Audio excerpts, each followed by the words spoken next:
حضرت امام احمد بن حنبل کے بارے میں ہے کہ وہ حضرت بشر حافی کے پیچھے دوڑتے تھے اور ان کی صحبت اختیار کرنا غنیمت سمجھتے تھے.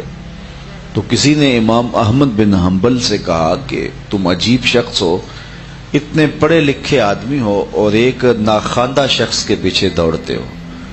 بشر حافی کے پیچھے آپ کا دوڑنا اور آپ کا ان کی صحبت میں اشتیاق سے بیٹھنا ہماری سمجھ میں نہیں آتا.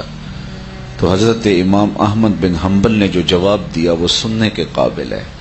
فرمانے لگے احمد بن حنبل جس رب کو مانتا ہے بشر حافی اس رب کو جانتا بھی ہے.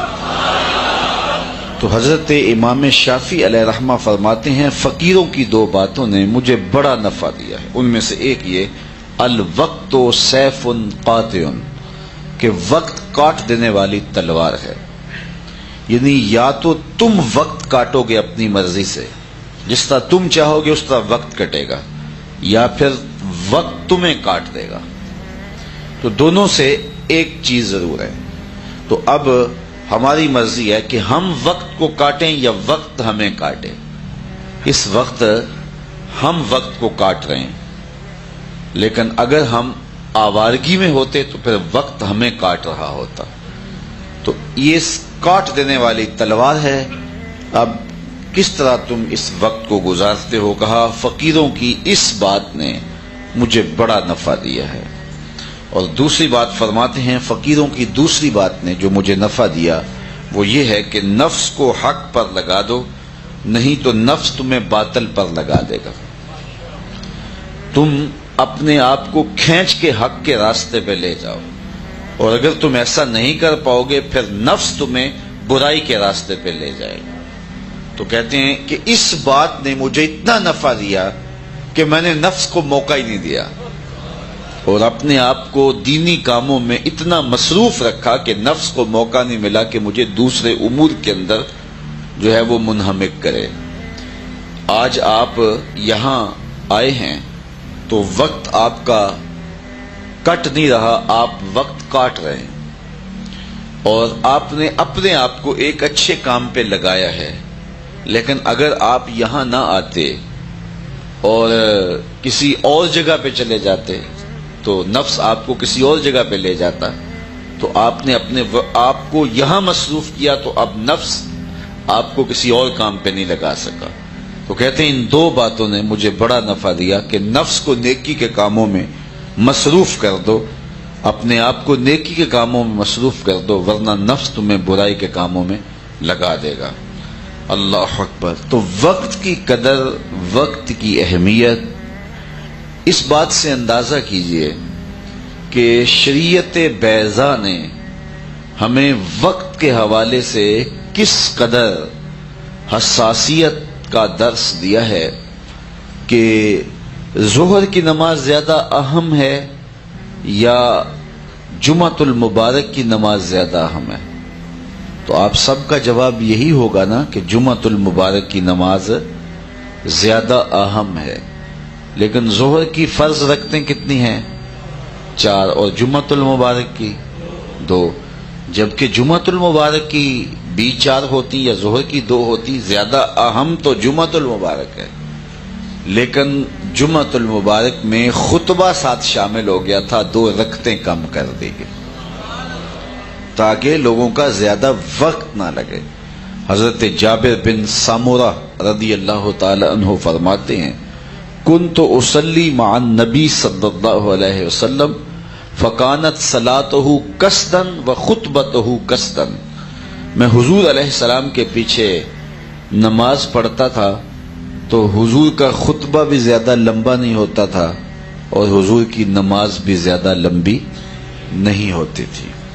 اتنا طویل خطبہ کہ لوگ بار بار گھڑیوں کو دیکھیں اور خطیب کا علم ہی ختم ہونے پہ نہ آئے.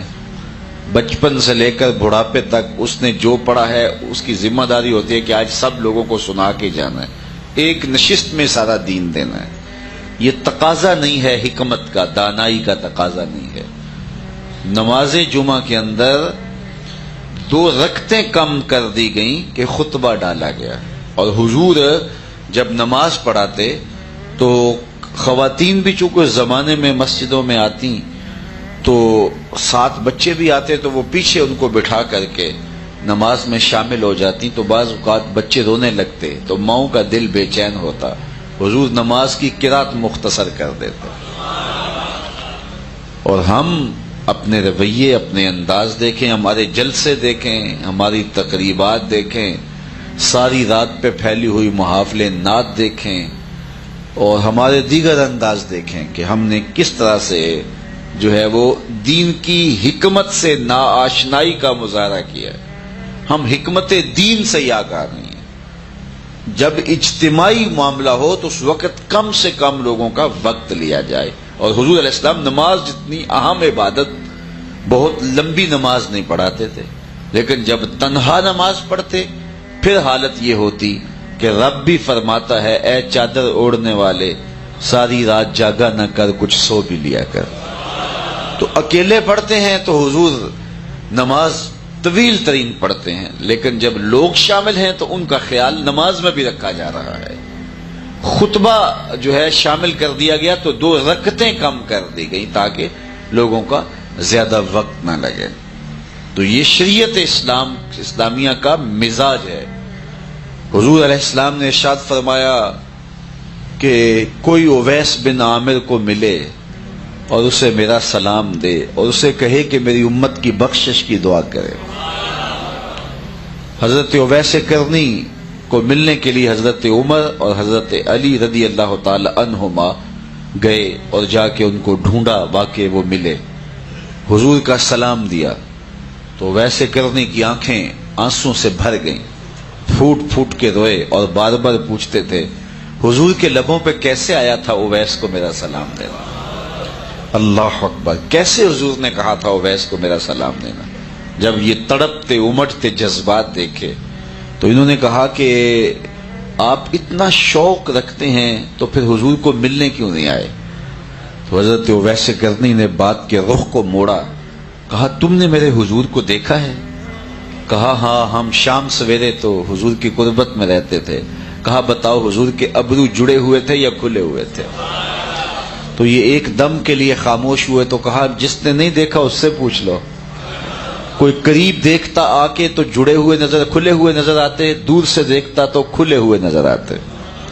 تو ویسے کرنی سے کچھ باتیں کی، ملاقات کی، تو اچانک حضرت اویس کرنی نے ہاتھ آگے بڑھا دیے، ان 2 اصحاب سے مصافحہ کیا، کہا اچھا آپ نے بھی آخرت کی تیاری کرنی ہوگی اور میں نے بھی آخرت کی تیاری کرنی ہے، چلو پھر حشر کے دن ملاقات ہوگی، اور چیخے مارتے ہوئے جنگل کی طرف چلے گئے۔ تو وقت کی قدر دانی، وقت کی اہمیت، یہ ہمیں اسلام نے سکھائی ہے، یہ ہمیں دین نے سکھائی ہے۔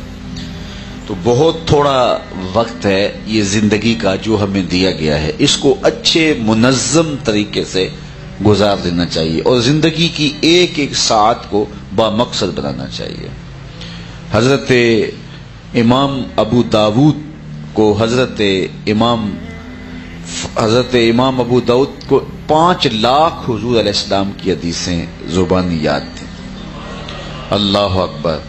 تو وہ کہتے میں نے حضور کے فرامین کا خلاصہ تیار کیا، 5 لاکھ احادیث کا خلاصہ تیار کیا، تو میرے پاس رہ گئیں 4000 حدیثیں، زہد، مناقب، فضائل، قصص اور پچھلی امتوں کے تذکروں پر مشتمل حدیثیں الگ کی، تو میرے پاس رہ گئیں صرف 800 حدیثیں۔